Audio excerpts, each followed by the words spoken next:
Assalamualaikum warahmatullahi wabarakatuh. Para mahasiswa yang saya hormati, bagaimana kabarnya? Alhamdulillah, sehat-sehat semua ya. Bagaimana UTS-nya? Bisa mengerjakan? Baik ya, Alhamdulillah. Kalau saudara sungguh-sungguh belajar, insya Allah UTS-nya bisa. Hari ini Ibu akan lanjutkan penjelasan tentang asas-asas dasar hak asasi manusia yang ada pada pasal 5. Ya, Alhamdulillah, puji syukur karena kesehatan yang diberikan pada Allah, maka malam ini Ibu bisa membuat rekaman audio ini untuk saudara pelajari. Ya, jadi materi hari ini berkaitan dengan asas-asas dasar hak asasi manusia yang diatur pada pasal 5. Pasal 5 ini terdiri dari 3 ayat. Ayat 1 berbunyi, setiap orang diakui sebagai manusia pribadi yang berhak menuntut dan memperoleh perlakuan serta perlindungan yang sama sesuai dengan martabat kemanusiaannya di depan umum. Nah, ya, kalau kita ngomong manusia, ya, manusia itu kan dianugerahi hak asasi manusia oleh Tuhan. Ya, itu untuk menunjukkan bahwa manusia itu bermartabat, ya. Hak asasi manusia itu apa? Hak asasi yang melekat pada diri manusia berkaitan dengan keberadaannya sebagai manusia. Contohnya hak hidup, hak berkeluarga, hak beragama, kemudian hak tidak untuk disiksa, hak untuk tidak diperbudak dan sebagainya. Nah, di sini pada pasal 5 ayat 1 itu setiap orang itu sebagai pribadi berhak menuntut dan memperoleh perlakuan serta perlindungan yang sama sesuai dengan martabat kemanusiaannya di depan umum. Jadi setiap orang itu pinginnya di depan umum itu dia memperoleh perlakuan dan perlindungan yang sama dengan orang yang lain sesuai dengan martabat kemanusiaannya. Contohnya, kalau misalnya seseorang itu ingin berpendapat secara lisan atau tulisan, ya di sini harus mendapat perlakuan dan perlindungan yang sama dengan orang lain yang mempunyai hak itu. Ya, jangan kalau misalnya pejabat boleh berpendapat menulis ya secara lisan, tetapi kalau orang umum tidak boleh. Nah, itu tidak boleh ya. Jadi semua boleh ya berpendapat secara lisan atau tulisan karena itu merupakan hak asasi manusia ya yang harus dilindungi dan diakui ya di depan umum sesuai dengan martabat kemanusiaannya. Ya, jadi seperti itu ya, tidak membeda-bedakan siapa orang itu. Kalau berkaitan dengan HAM, dia harus mendapat perlakuan dan perlindungan yang sama. Kemudian ayat 2-nya, setiap orang berhak mendapat bantuan dan perlindungan yang adil dari pengadilan yang objektif dan tidak berpihak. Misalnya seseorang karena kesalahannya dia harus dihukum ya, diproses dulu dalam persidangan ya, maka semua orang itu harusnya mendapat bantuan dan perlindungan yang adil dari pengadilan yang objektif dan tidak berpihak. Jadi dari pihak pengadilan pada saat proses peradilan itu tidak boleh beda-bedakan. Siapapun yang diadili, apakah dia itu laki-laki, perempuan, kaya, miskin, pejabat atau bukan, itu harus mendapatkan perlindungan yang adil. Ya, jangan kalau misalnya seorang pejabat dibela mati-matian, tapi kalau misalnya gelandangan karena kebutuhan yang sangat mendesak dia mencuri, ya malah dipojokkan gitu ya. Jadi harus benar-benar ya mendapat perlindungan yang adil dari pengadilan yang objektif dan tidak berpihak. Maksudnya proses sidang peradilan itu harus objektif yaitu apa adanya sesuai bukti yang ada, ya, dan tidak berpihak siapa yang akan diadili tersebut dan harus diperlakukan dengan yang sama.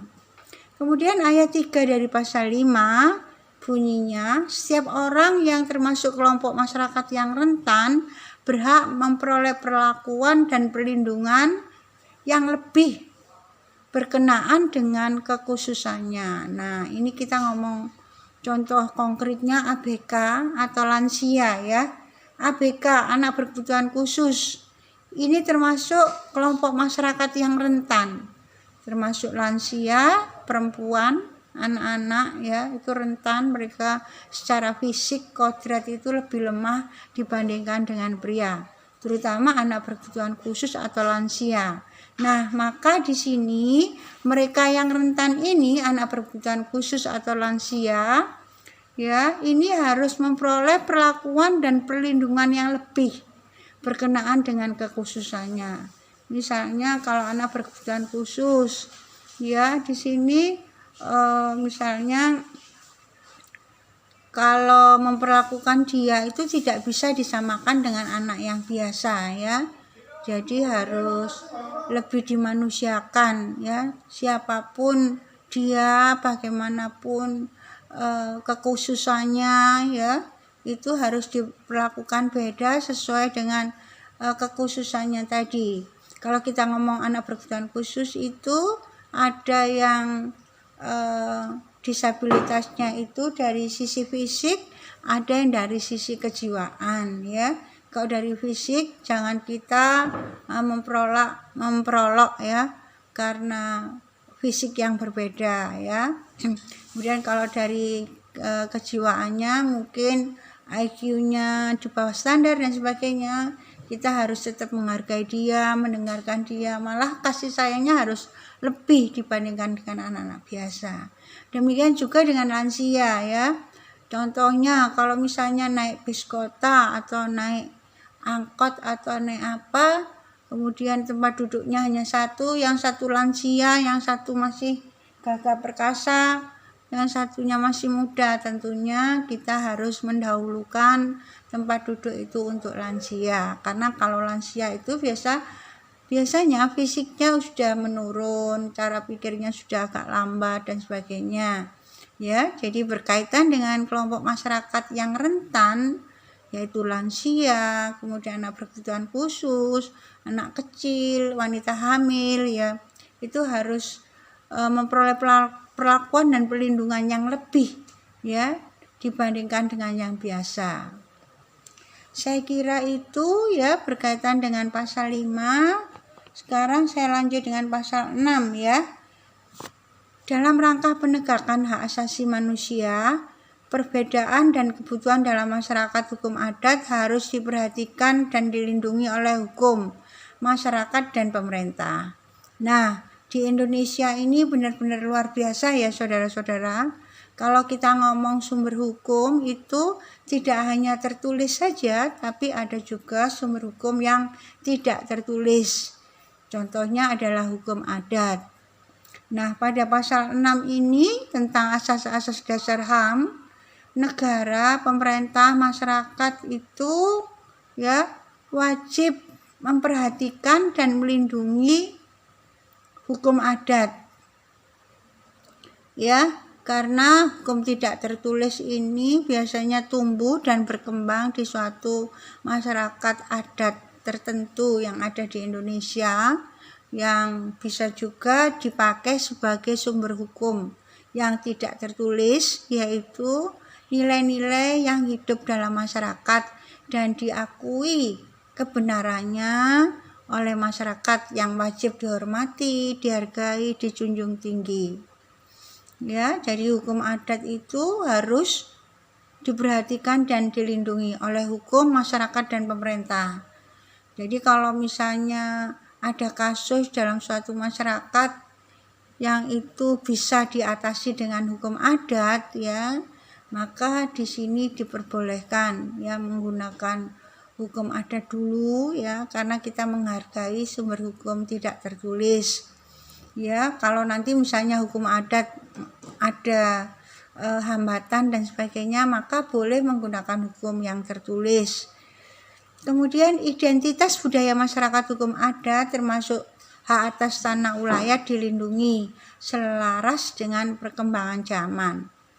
Nah, selain hukum adatnya yang harus dijunjung tinggi, dihargai, ya, diimplementasikan untuk mengatasi masalah, ya, identitas budaya masyarakat hukum adat yang berupa hak atas tanah ulayat itu juga harus dilindungi selaras dengan perkembangan zaman. Biasanya untuk hak atas tanah ulayat, yaitu tanah milik desa dan lain sebagainya, itu yang mengatur itu ya warga desa itu dengan ketuanya gitu ya, misalnya tokoh adat, tetua adat dan sebagainya itu harus tetap dilindungi. Itu tadi pasal 6 ya saudara-saudara. Bagaimana, ada pertanyaan? Baiklah, kalau begitu nanti saya akan lanjutkan pasal 7 dan pasal 8 ya. Untuk materi hari ini saya akhiri sampai di sini. Kurang lebihnya Ibu mohon maaf. Terima kasih.